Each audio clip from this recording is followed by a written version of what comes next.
एमा एमिरेट्स बनाम Abu Dhabi Knight Riders, ये है आईएल टी20 2025 का अगला मुकाबला। मेरे साथ है पीयूष। पीयूष, आईएल टी20 things are heating up, teams are trying to play their best cricket और हम तो एक्साइटेड रहते हैं लाइक एवरी टाइम। जी हाँ, और ज़रूरी है यहाँ पे जीतना दोनों ही टीम्स के लिए, बिकॉज अब हम पॉइंट्स टेबल के हिसाब से देखें तो एक ऐसे स्टेज पे आ चुके हैं कि अगर आप नहीं जीत रहे बैक टू बैक मैचेस तो आप शायद क्वालिफाई भी ना कर पाएं, और इन दोनों टीम्स के लिए भी काफ़ी इंपॉर्टेंट मैच है।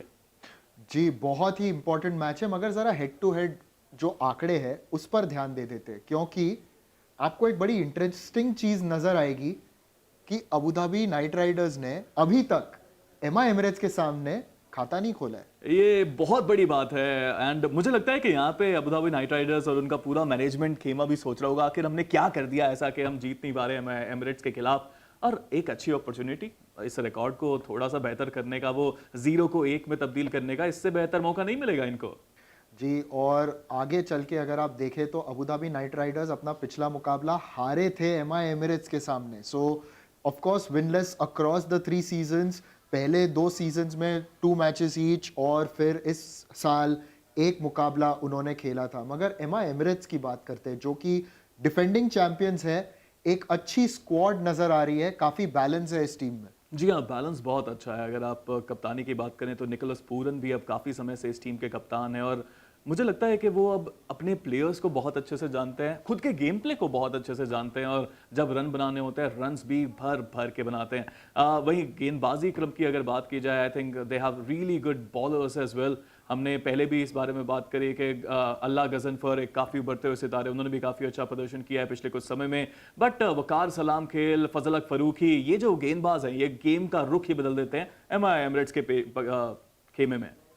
और अगर हम बल्लेबाजों की बात करें, आपने निकोलस पूरन का जिक्र किया जो कि अपने खेल को और बेहतर जानते हैं, और कई बार ऐसे लगता था they are too dependent on him, मगर अभी जबकि टॉम बैंटन ने कुछ अच्छे परफॉर्मेंसेस किए हैं, Kusal Perera has also shown that he is ready to step up to the plate, Waseem Muhammad आखिरकार पिछले मुकाबले में उन्होंने 38 रन बनाए तो वो बेहतर फॉर्म में नजर आ रहे हैं। तो इनकी टॉप 4 हैवी नजर आ रही है, मगर इनमें से कोई एक चल गया और दूसरे ने साथ दे दिया तो उनके लिए बात बन जाती है। देखिए, टी20 में यही तो चाहिए, 20 ओवर का खेल है, आपको बैटिंग करनी है 20 ओवर। अगर 2 बैट्समैन आपके चल जाते हैं तो आप बड़ा स्कोर बना सकते हैं। विकेट्स काफ़ी ज़्यादा बेहतरीन देखने को मिली है, बट धीमी होती है थोड़ी समय के बाद, स्पिनर्स को फायदा मिलता है। पर अभी के लिए विकेट्स के खेमे में भी नजर डालते हैं कि विकेट्स किसने निकाली है एमआई एमिरेट्स के लिए। और जैसा मैंने कहा, फजल हक फरूकी ये एक ऐसा गेंदबाज आया है पिछले कुछ समय में जिनको खेलना बहुत मुश्किल है। एक मीडियम पेसर के रूप में अगर आपकी इकोनॉमी 7.1 की है, आप अपना काम अच्छे से कर रहे हैं।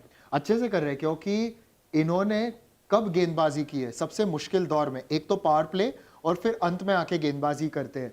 He is the leading wicket taker overall in IL टी20, यानी कि पिछले 3 सीजन से। So it has been a great performance by Fazal Haq Farooqi, तो इन पर काफी निगाहें होंगे। मगर दूसरे छोर पर है अबू धाबी नाइट राइडर्स जो कि एक अप एंड डाउन टीम है। इनके टीम को देखकर हमें वो बैलेंस तो नजर आता है, मगर कहीं ना कहीं वो कॉम्बिनेशन फिट नहीं बैठ रहा है।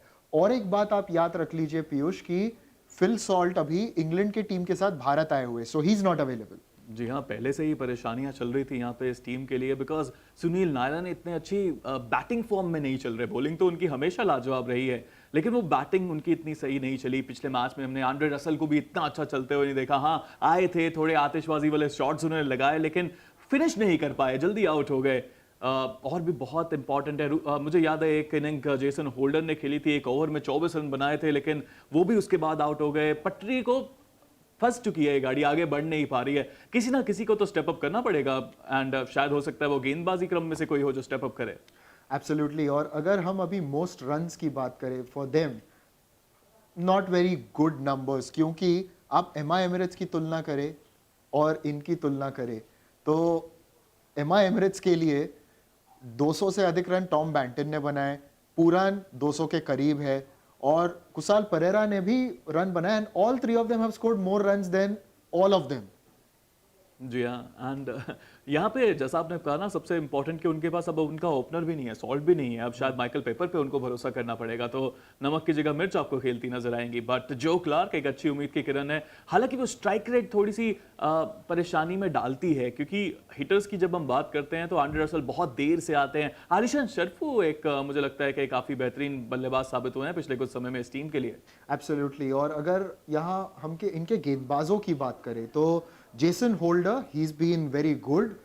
डेविड विली ने किफायती गेंदबाजी की है, मगर Mohammad Ali Khan expensive, Ibrar Ahmed Shah one of the good young players that we have seen in this tournament. जी हाँ, यहाँ पे एक नाम जो मिसिंग है वो है सुनील नारायण का। वो विकेट टेकर अभी wickets- नहीं है, वो विकेट्स नहीं ले पा रहे, इसलिए मुझे लगता है वो कि इकोनॉमिकली ही डाल रहे हैं, और ये हमने आयल टी20 के पहले 2 साल में भी देखा था। जी हाँ, बट वो विकेट्स का खेमा इसलिए आपको इतना खाली मिलता है। बट जेसन होल्डर नई गेंद से काफी अच्छी गेंदबाजी इन्होंने करी है, स्विंग कराते हैं, बाउंस मिल रहा है, बाउंस इन्होंने काफी सारे विकेट्स लिए हैं इस सीजन के अंदर। लेकिन सुनील नारायण का चलना मुझे लगता है बहुत इंपॉर्टेंट है। अगर वो आके, चाहे आप मैच में 1 या 2 विकेट इंपॉर्टेंट बल्लेबाजों की ले रहे हैं, वो गेम चेंज कर सकता है आपके लिए।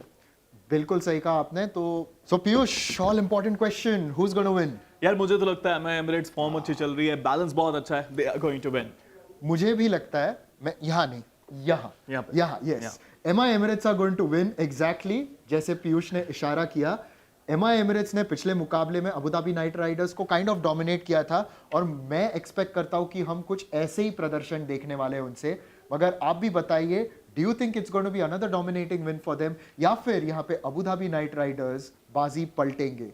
Keep watching digital 2 sports.